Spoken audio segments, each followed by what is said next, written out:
City Council regular meeting, 5:30 p.m. Monday, June 23rd, 2025, City Hall Council Chambers. Everybody rise, say the pledge of allegiance. Pledge allegiance to the flag of the United States of America and to the republic for which it stands, one nation, under God, indivisible, with liberty and justice for all. Welcome, everyone. We do have an addition to our agenda tonight, which would fall under G2, designation of official city representative to Cuero, Texas for 2025 Turkey Fest and authorization for reimbursement of expenses. Move to approve the addition of G2 and close the agenda. Okay. Second. Motion and seconded. Any further discussion? All in favor say aye. Aye. Opposed, same sign. Motion carried. Moving on to public hearing. Review of stormwater pollution prevention plan engineering. Motion to open hearing. Motion. Okay, we have a motion and a second. Any further discussion? All in favor say aye. Aye. Opposed, same sign. Motion carried. Hear your presentation. Good evening, Council. The first item is a public hearing for pollution prevention plan. The City of Worthington is regulated under Phase 2 of the federal MS4 program and must comply with a statewide NPDES permit. This includes implementing a stormwater pollution prevention plan, SWIP, addressing 6 required control measures: public education and outreach, public involvement and participation, illicit discharge detection and elimination, construction site runoff control, post-construction stormwater management, and pollution prevention and good housekeeping. An annual public meeting is held to gather input on the SWIP, helping determine if revisions are needed. Basically, presentation goes through explaining how the MS4 permit goes through. It is required in the City of Worthington since we're a 10,000 plus population city. And whenever construction is more than 1 acre, it requires a permanent treatment plan, a BMP best management practice. And if it's less than 1 acre, it's required to have temporary, some type of construction treatment. And city is taking all we have dedicated person, Dan Nivdahl, who goes on sites, going around the town and make sure those contractors having correct BMPs. Another important thing is that we, as a city, do a really good job of housekeeping. We do street sweeping all the time. With every construction, we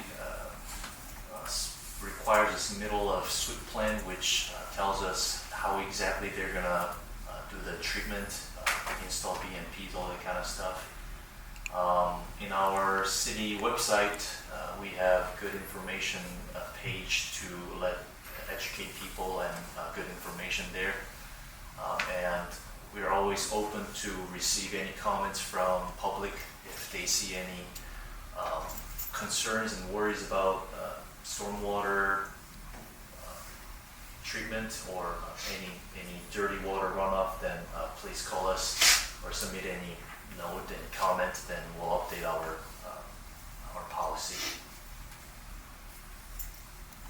Is this just like for construction, or is this overall? It's overall any type of anything basically. One time we noticed one of the cleaning crew kind of spilling some water out of their van, and we happened to catch them and told them that's not allowed. They have to clean up all that kind of stuff. Anything that in the public right of way, including private construction as well. Once the rain comes down, everything goes to the lake. So we just try to catch anything that's anything dirty before anything goes through the lake. That's the main purpose of all this pollution prevention plan. As well as flooding too, or no? No, flooding is a whole different monster to tackle there. Yep. And this presentation is basically to educate publics about all Will it this. be available on the website since it wasn't here? Yes, yes. Thank you. Just one moment. Sandy, can we suspend or just temporary table the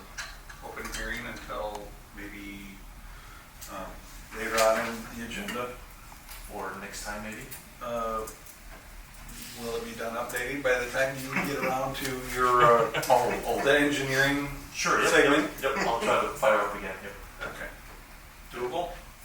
Okay, I would move that we suspend the public hearing until engineering business H1. Second. Okay. I have a motion to suspend the open hearing, public hearing until okay. Any further discussion? All in favor, say aye. Aye. Opposed, same sign. Motion's carried.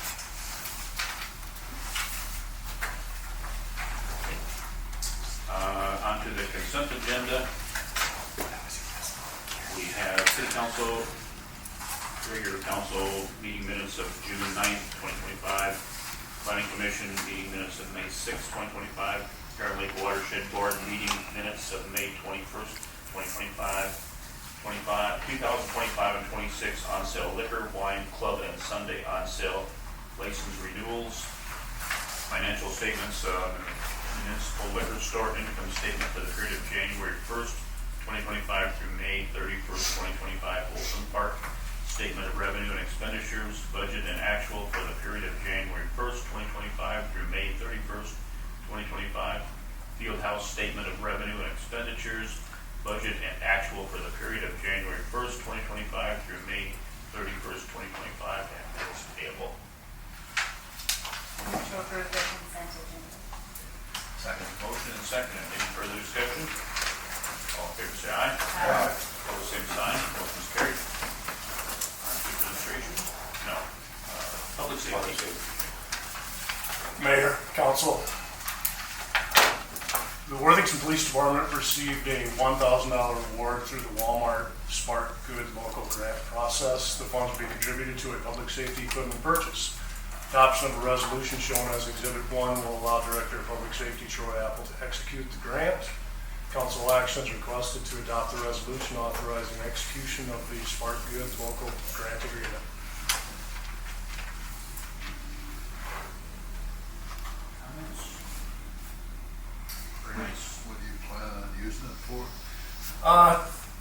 The last couple of years, what we've been doing is equipping the squads with 40 caliber defensive, less lethal devices. So we will continue to equip squads with that until we have all the squads taken care of.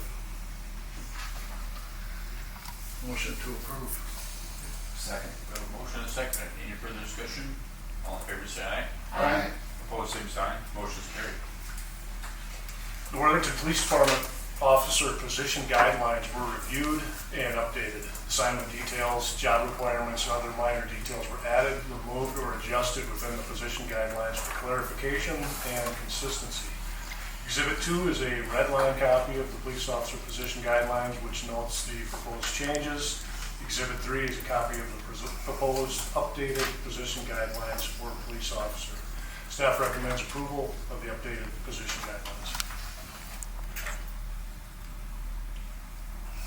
I just want to point out, one of the primary reason we're updating this was our current position guidelines were last updated in 1993 Yes. for this position. A So, couple chiefs ago. yeah. And there were no significant Material changes. changes. I did some research, checked with other agencies similar in size, and we're very consistent with what they have in place. I'd make a motion to approve the updated position guidelines. Second. Okay, we have a motion and a second. Any further discussion? All in favor, say aye. Aye. Opposed, same sign. Motion carried. Thank you. Thanks, Brian. Thanks, Brooke. Next item is municipal concurring resolution revising designation of county state aid highway number 25 within the corporate limits of Worthington.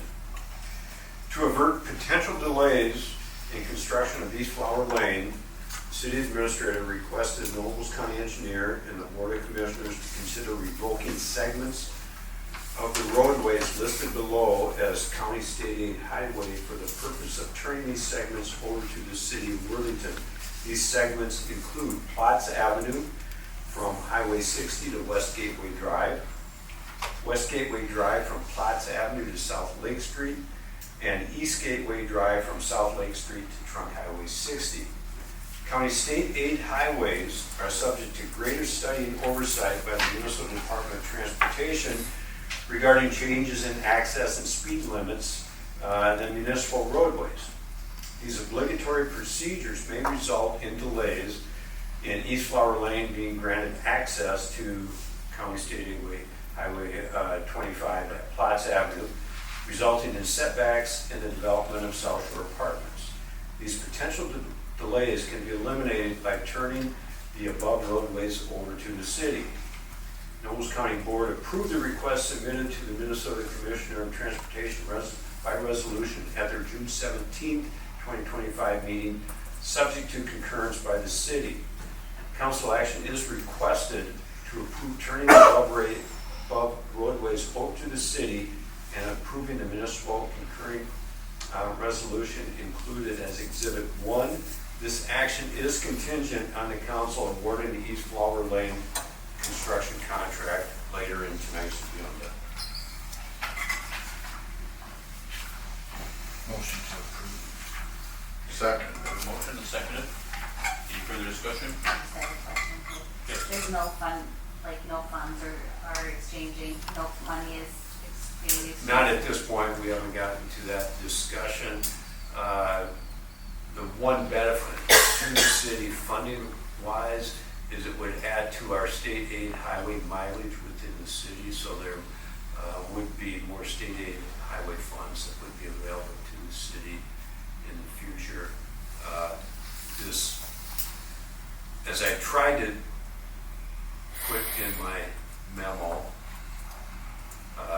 the county would have to go through a number of steps to allow access to East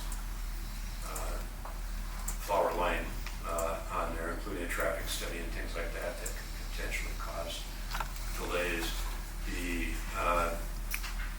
On approval tonight by the council, if you so choose, even though the actual turnback will take a number of weeks or months to go through the entire process, because we'll have to annex the roadway back into the city. The county board and the county engineer both said that we could move forward with the roadway construction prior to all the finalization, knowing that both the city council and the county commissioners are in favor of pursuing this. Anybody else? We have a motion and seconded. Any further discussion? All in favor say aye. Aye. Opposed, same sign. Motion is carried.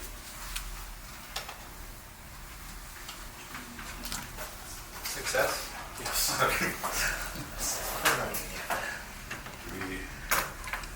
Are we going back to the public hearing? I thought we were doing that under engineering. We have number two, We get number two. G2, yeah. Addendum. the addendum. Oh, I'm sorry. That's right. You did. I'm sorry.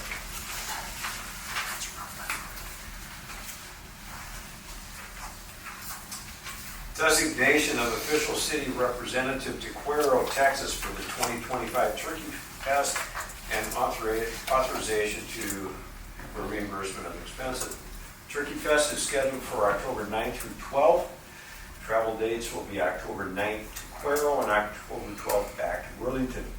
Section 4.17 of the Worthington City Charter Historical Partnerships provides that the council may authorize expenditures for one or more designated city officials to serve as official city of Worthington representatives to Kreilsheim, Germany, Cuero, Texas, and any other such destination that may have a historical partnership significance to the city. Chad Cummings represented the city in Cuero in 2024. Council action is requested to designate an official representative to Cuero, Texas in October 25 and authorize reimbursement of their expenses.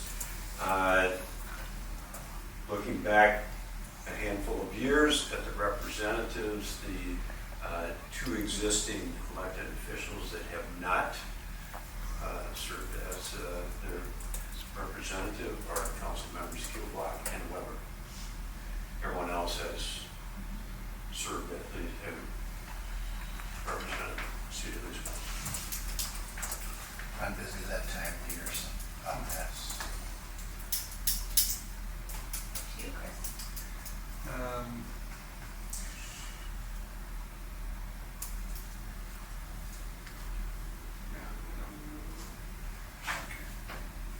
You say no? I'm saying no. Okay. I'm unavailable.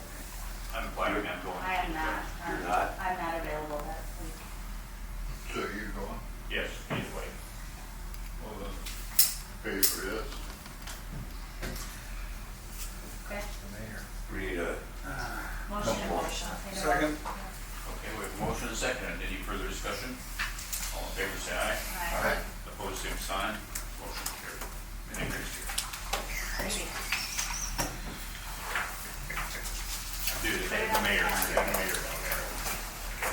I'm sorry. Thank you.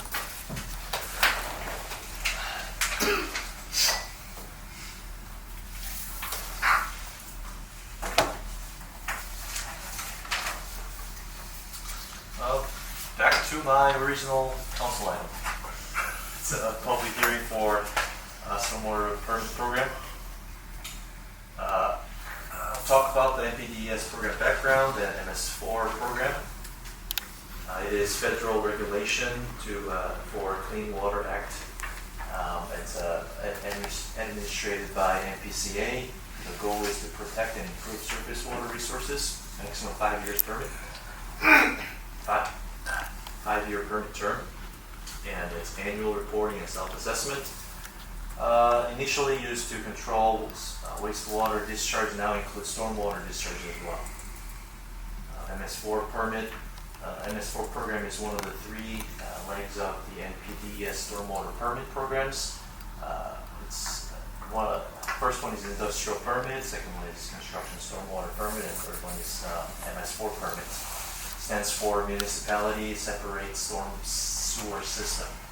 It's a statewide general permit, applies to most permittees, requires development of stormwater pollution prevention plan. We call it SWEEP. There's two phases. Phase one is those larger cities, more than 100,000 population or more. Phase two is for mandatory MS4s for urbanized areas. And City of Worthington falls under designated MS4, which is more than 10,000 population city.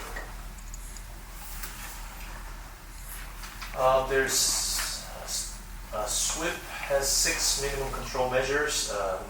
One of them is best management practices. We call BMP for short term, which is measurable goals. City SWIP consistent of required BMPs established by NPCA.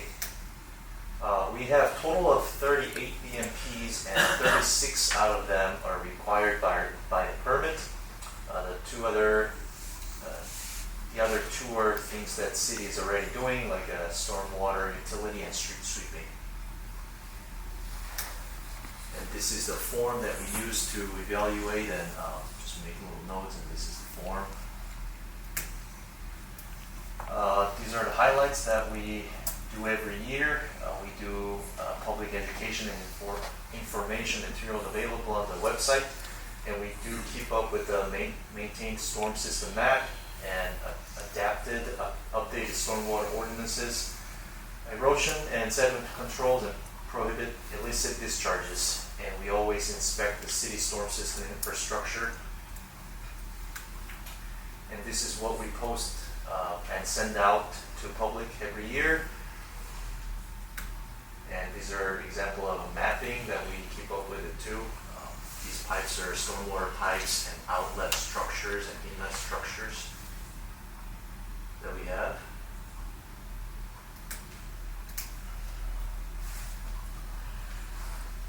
This is what I talked about a little before, after the system shut down.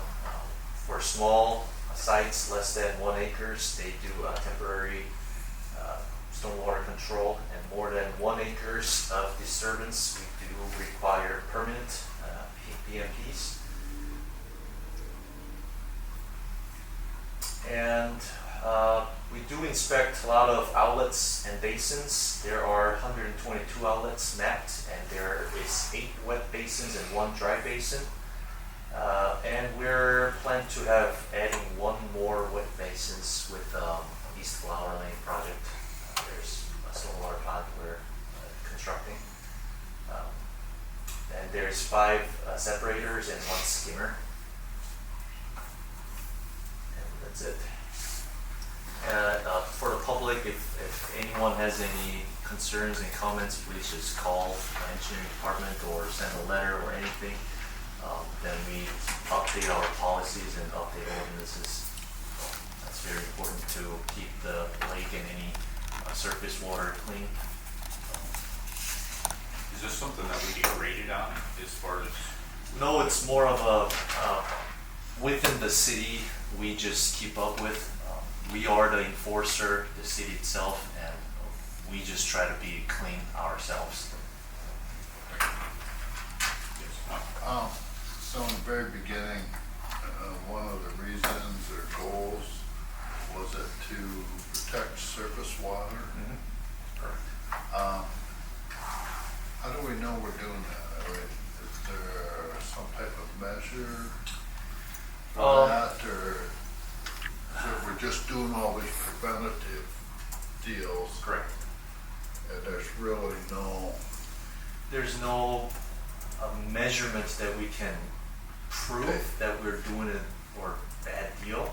But what we usually do is, for example, the East Flower Lane, where the new road we're building, all the surface water will go to that pond first to filtrate any contamination or little fines. Then it discharges to the ditch system. So in that system, we know that runoff water will be filtered once before it's going to be discharged to natural water resources. But there's no numbers that you can see from a report wise. Like, no one does like a scientific measurement. okay. Does it help probably with cleaning out some of the sewer systems that, that it drains into these ponds more so than other places and gets clogged up? Correct. Yep. Is there a deadline to the comment period, or is this ongoing year-round? It's ongoing, and every year we just this is kind of a reminder and educational purpose. So we're open any 24/7, 365. Okay. Move to close the public hearing. Second. Okay. We have a motion and a Do second. we ask for testimony? Do we have any additional testimonies? So we have a motion and seconded. Any further discussion? All in favor, say aye. Aye. Opposed, same sign. Okay. We need to action on the hearing. There's an action. Okay. My second item is to award the contract for East Flower Lane Extension. The bid opening for the 2025 East Flower Lane Extension project was scheduled for Wednesday, June 18th, 2025 at 2 p.m. Bid result will be made public once the council awards the contract to the lowest responsible bidder. The lowest bid for the bituminous option submitted by Dunning was $1,358,427.05, which is approximately 32% below the engineer's estimate. The lowest bid for the concrete option submitted by Jerpy Construction Inc. was $1,508,005.60, which is approximately 30% below the engineer's estimate. Staff recommends that the council award the contract to the lowest responsible bidder for the selected pavement option. This road, will this also serve businesses and companies on the south side? Correct. In the future, once it's In the future, once it could be developed, so it could be increased, a lot more increased truck traffic possible. versus the apartments would be just mostly cars and stuff. Right. So you're not recommended cement? Well, the bituminous section is designed to handle the same amount of load. It's not like bituminous is any weaker than concrete. It's more of a life longevity. Okay. So it's a longevity piece to this. Then concrete will have less of a maintenance required throughout lifespan. And what was the lifespan again on cement versus bituminous, approximately? On the book, concrete is about 40 years and bituminous is about 20 years. Yes. Is this gonna be a 2-year phase where we do the dirt work this year and then either put bituminous or concrete on next spring? Depends on which one we choose. We're planning on doing, if we're going with bituminous after all the underground utility work, we'll pave a first lift of bituminous and we'll come back next year, let everything settle, and then we'll finish the second lift the next year. With concrete, we're planning on paving everything this year and be done with it. I think longevity wise, it makes sense to do concrete. I mean, right now it costs a little bit more, but over the course of the life of that road, it will cost the city a lot less and the people around it. If that's, we have to look more than just right now. Yeah, unless we lock in prices, you know, when you come to put the final 2 inches on, it could actually be a little bit more money as well. I agree with Amy here, 'cause, you know, when you look at concrete in the last 40 years, Yeah. bituminous 20 years, the extra $150,000, Yeah. done with it. I agree. I'm not for concrete. Mike? This construction company on the cement side, I haven't heard of them before. Is it fairly new to the business? No, I haven't heard them either, but I talked to other consultants too, and they're from Hutchinson, I believe, and sounds like they're a legitimate, good construction company, just like any others. Steve? They're a long-time contractor. They just haven't been down in this area. Okay. My very simple math calculation shows that the concrete option is less than what was the engineer's estimate for bituminous. We're in budget, is what you're saying. Yes. I'll make a motion for the concrete option. Second that. Okay, we have a motion, second. Any further discussion? All in favor, say aye. Aye. Opposed, same sign. Motion's carried. Thank you.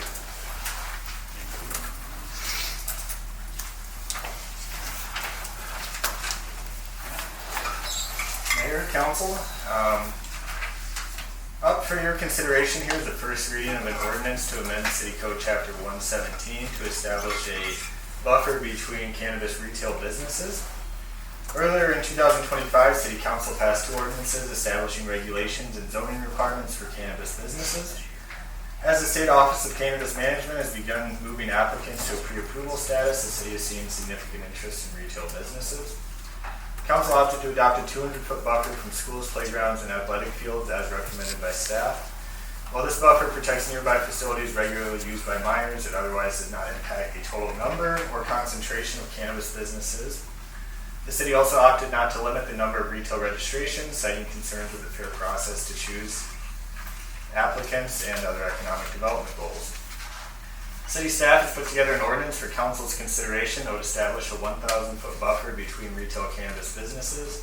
This provides a method to potentially limit the number of cannabis businesses in the city without forcing a stricter selection process if the city limited the total number of registrations. This requirement may be amended later, but would be ineffective to try and apply after businesses are already established.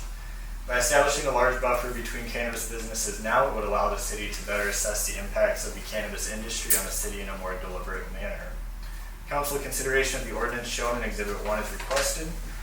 If desired, council may pass a first reading of the ordinance. And Councilman Kilblock suggested we hear some opinions from law enforcement. So I do have Troy here if you want to say a few things about this.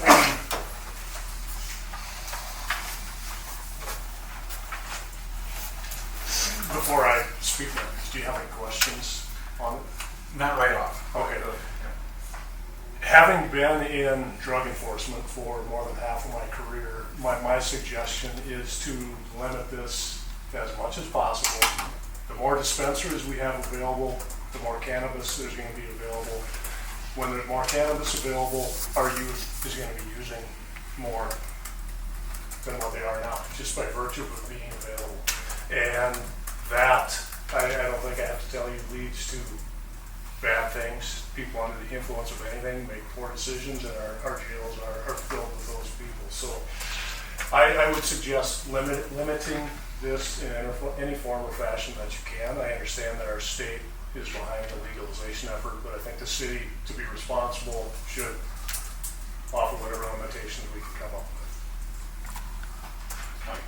I kind of like this idea too, because if you don't put a 1,000-foot buffer between these businesses, there could be a point where there's a whole bunch of them just congregated next to each other and downgrade that neighborhood or that business community even further. So I kind of like this idea of putting a buffer between them, so they're not being concentrated down the road. Dennis? We don't know how many people are dealer or businesses are gonna apply. And I imagine these gotta be inspected to see if they're following all laws. Do you think this is gonna have to increase our number of officers we have on patrol?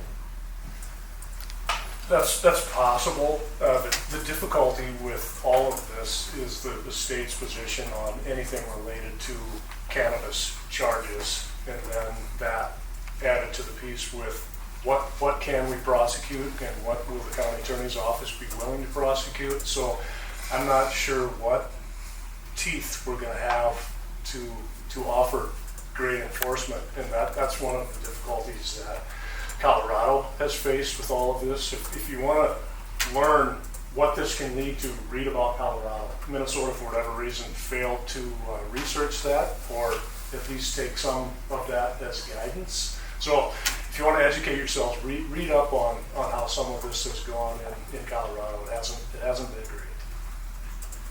So what are some of the things that they see in Colorado? Just a couple of them. Very difficult to control anything related to what is going on with the dispensaries. It's difficult to control who owns them. There have been stories of some not so legit groups coming in and buying out what you would call legitimate owners, with some pretty sketchy circumstances behind that. And it just, like I said, it becomes overly available to everyone, which lends itself to more use by our youth, which just leads to any number of bad things.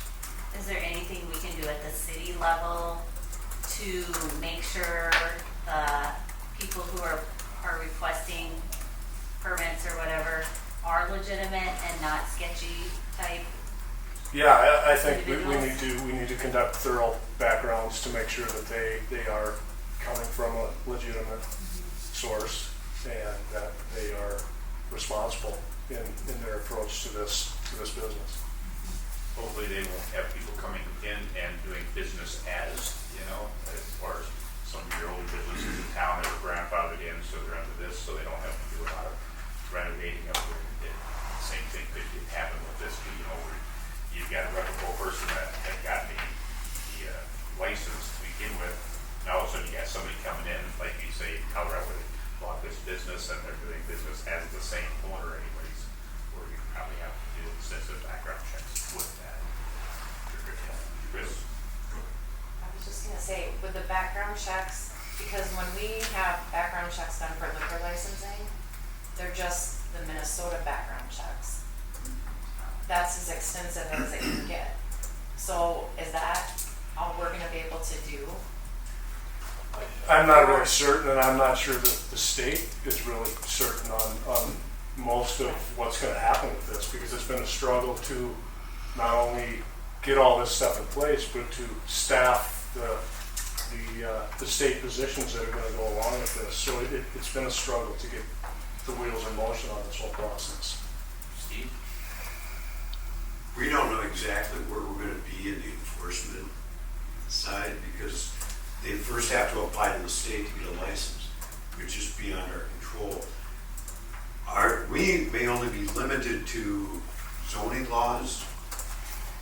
I don't know how much we can get into judging the background of people. And keep in mind, one of the preferred groups of people that can be awarded a cannabis license through the state of Minnesota are those that have been convicted of cannabis crimes in the past. That's in their own. Who thought that was a good idea? There's a whole group of people in St. Paul that are filled with wonderful ideas. If the state approves it, they have to get a state license first, right? Before they even come to us. So we really don't have a say in it. If they get a state license, we can't really turn it down, can we? We don't know exactly if we can, but we're limited on that. Beyond zoning and business regulations, I don't know how much enforcement we may have. Yeah, it'll be down to conditional use permits and then the local registration, as they call it in statute, that you'll have to consider with each applicant. Yeah, like Steve said, we may or may not have grounds to really deny that based on the ownership, and it kind of is what it is there, but the purpose of the ordinance here really is to try to limit it and allow us maybe a little more time to assess the impacts. And I do want to be clear that this could have a great impact on the city. It could have almost no impact on the number of dispensaries. It depends on who gets site control and where. Obviously, 1,000 foot's not covering all of the city, so you will still have a handful that could get site control here or there that manage to make it 1,000 foot or more away, but you also do have the option then of backtracking this at a later date if you think it's unnecessary a year or two from now. But to go back and wish you had done this, it would be really difficult to try to then rein that in later, so. Chris? You know, on the surface, I think, you know, it might look and sound a little bit odd to the public and those listening that because we didn't limit the overall numbers permitted within the city, as the goal was to, I'll basically have it be market driven. How many can make a go, would be able to make a go of it within the city. Part of the difficulty in that first stage, I think, is that if we did limit a number, what would the process be in determining who actually would be permitted? Which the difficulty in that is a whole nother level of complication and paperwork and local red tape, city red tape. We get enough of it, I think, through the state and the OCM, the Office of Cannabis Management. To use the term, it's been cloudy from them. As far as any clarity that the city's able to get, even when staff calls, emails, not getting an answer. I think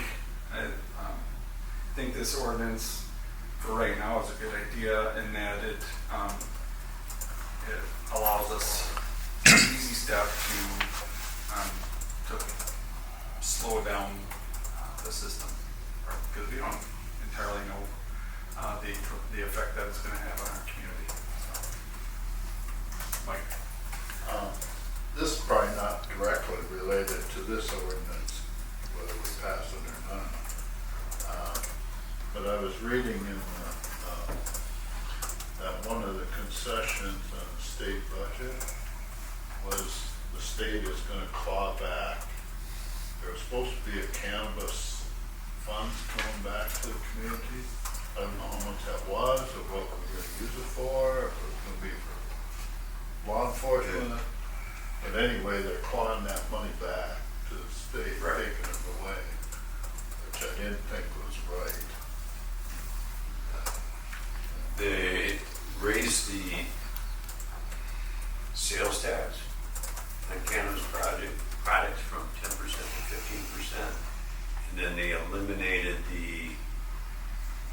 somewhat universal funds that were gonna come back to the local counties, municipalities. So the only fee that we're authorized to collect would be the annual registration fee for business. And we're limited on that. And yes, the state has set maximum amounts that we can charge. I'd make a motion to approve the first reading of this ordinance. Second. We have a motion and a second. Any further discussion? Chris? Yeah, I just want to say, appreciate Director Apple's input and all the hard work that staff has done to try to find some clarity and direction as the city has to tackle this issue. Chris? Any further discussion? Okay. All in favor, say aye. Aye. Opposed, same sign. Motion carried. Thank you. So on to committee reports. I have nothing. I have no report that was not covered already. Mike? We had a CVB marketing committee meeting on Tuesday, June 10th. We approved a sponsorship for the annual EB golf tournament, which is put on every year. And all of the funds they make go back to youth golf in our community. So it was good sponsorship. We approved the final auditorium package for the coming season. We also approved doing the hunting map brochure for Nobles County, which hopefully brings in people weekends down here or even during the week to do some pheasant hunting. So that was that for CBB. The HRA, we purchased two properties, dilapidated. One is 1211 Virginia Avenue and one is 1203 Apple Avenue. With the help of staff, we'll probably first hire a contractor, begin a scope of work for each property, and then a plan to eventually resell. We will concentrate, each property will concentrate on livability and curb appeal. So these will be greatly improved properties within these neighborhoods and hopefully down the road spur more investment in these neighborhoods. So then we also had a presentation from Rebuilding Minnesota Together. It's a group that covers southwest Minnesota. They've been in Worthington for a long time, for about 5 years. They concentrate on helping people stay in their homes longer by doing ramps and hand guardrails, handrails in the homes. They also do projects for low income people here in town, so it could be siding, could be roofing, could be any number of things. And so we felt that their mission is a lot the same mission as the HRA, so we made a donation to them for their efforts for the coming years. So that's it. Thank you. Chris? And a report. Okay. Steve? An update on, as you recall, paid leave is still scheduled to take effect on January 1st of 2026. And we have started our budgeting process, which means City Council needs to make a decision on the withholding split. It will be a payroll withholding tax. The most we can withhold, we can have a 50-50 split with the employees. Council could choose to pay the entire amount or have the employees pay at least at maximum 50%. So we're going to need a decision here in the coming couple of weeks so that we can continue with our budgeting process. on this. We did get notified by the League of Minnesota Cities today. They've done some surveying, and I didn't get the number of respondents that they had, but all of them except one was doing the 50-50 split. The one that had not made a final decision on that was Carver County, and they are debating whether to do 75-25 or 50-50, but the majority, it sounds like, are splitting it 50-50 between the employer and the employee. So that decision is going to have to. Do you have any idea the cost of it? It is right now at 0.88% of total gross wages will be withheld.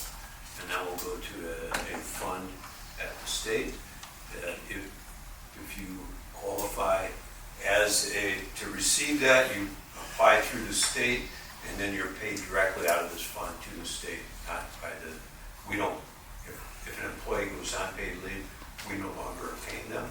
They're getting their pay through the state, but that's all being funded by this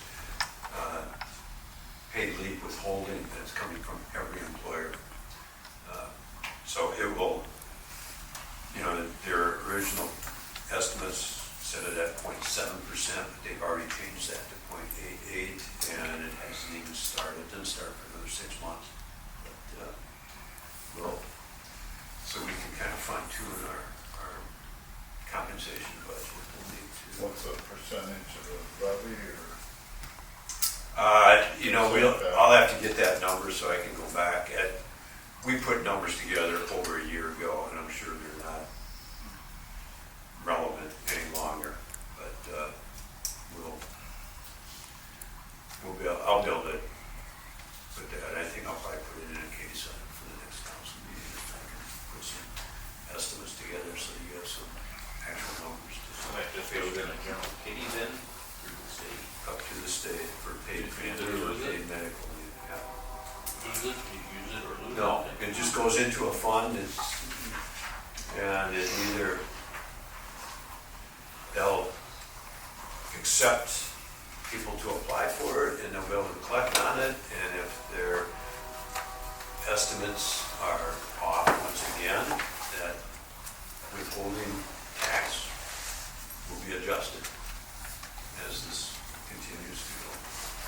Just quickly, what is it paid family leave for them to be on leave to help other members? There's a whole host of reasons that you can be approved for. It can be medical leave for yourself if you have a medical problem, and then there's also the second arm of that is paid family leave. So if you have a family member that you need to stay home and help through a health event, or if you have a child, a newborn or an adoptee, you can stay home and bond. There are. It's 26 weeks, isn't it? Each of them, paid medical and paid family, are 12 weeks. Now you can combine, that's per year. You can combine them, but then the maximum you can take is 20 weeks in whatever we set our calendar year, or if the state has already determined that January 1st is the calendar year. So theoretically, someone could be away from work for up to a 20-week span. Is that like a 60% payout or something like that? Something like that. And we've been submitting payroll data for, I think we began last July, so that everyone has a history of their payroll. So the recipients are, what they can receive in paid leave is based on their income history.